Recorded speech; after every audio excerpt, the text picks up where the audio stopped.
Ma'am, puwede ba 'yan sa mainit kasi lagi akong bilad sa araw. So, hello and good morning. So, ayan, saktong-sakto maglilinis sana ako ng studio pero nakita ko yung comment na 'to.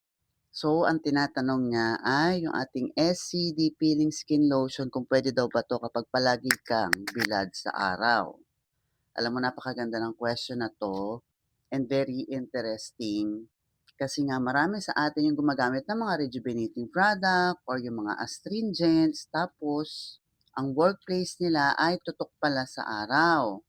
Alam ko when it comes sa promotion, marami tayo palaging napapanood na yes, pwede, maganda, maganda, maganda. Pero hindi nila sinasabi yung mga consequences nung paggamit ng product.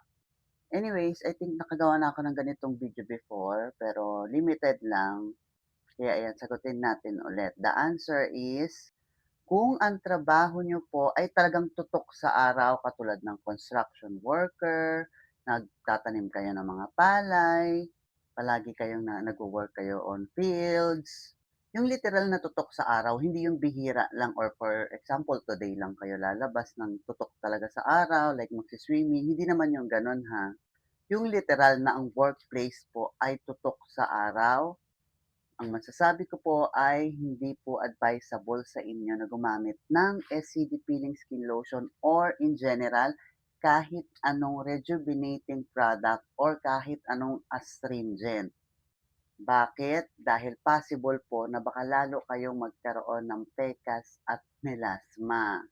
And knowing na kapag tayo po ay nagpapaputi ng balat natin, pwede tayong magpa-araw but alam nating lahat na too much sun exposure can damage our skin.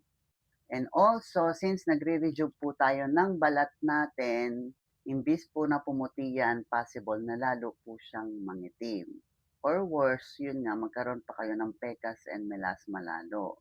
Kaya ako nagtatrabaho sa initan or yung literal po ha, yung literal na bilad po at tutok sa araw, wag po kayong gagamit ng kahit anong rejuvenating product or astringent sa mukha nyo man or sa inyong katawan. Dahil ang kailangan po ng inyong skin type ng mga tao na palaging tutok sa sikat ng araw, ang kalaban nyo po dyan ay sun damage. So ngayon, ang very advisable sa inyong mga skincare na ginagamit is yung ating mga facial sunscreen katulad nitong dalawa or itong ating face and body sunscreen with SPF 70, yung mga matataas na SPF. Kaya meron pong mga naimbento na face and body sunscreen to protect our skin for too much sun exposure or sun damage dahil kayo po yung mga tao na palaging bilad sa araw. Kaya ito po yung mga products na ginawa at advisable para po sa mga katulad ninyo.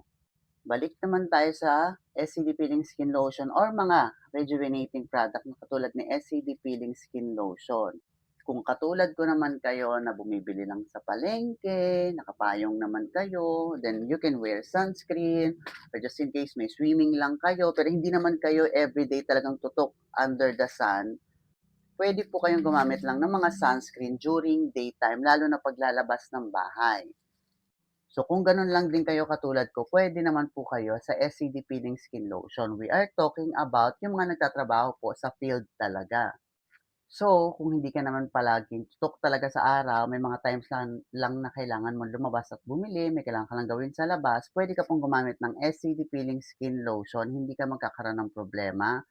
Pero kung talagang ang trabaho mo is talagang sa field at talagang tutok talaga siya sa sikat ng araw, huwag niyo na lang pong gamitin yung mga rejuvenating product or astringent. Much better po, mga sunscreen po ang gamitin ninyo daily para maprotektahan po yung skin niyo from sun damage and from the harmful UV rays. So, yun lang mga ka-Diyosa. Hopefully nakatulong yung video na to sa'yo and have a great day po. Bye-bye!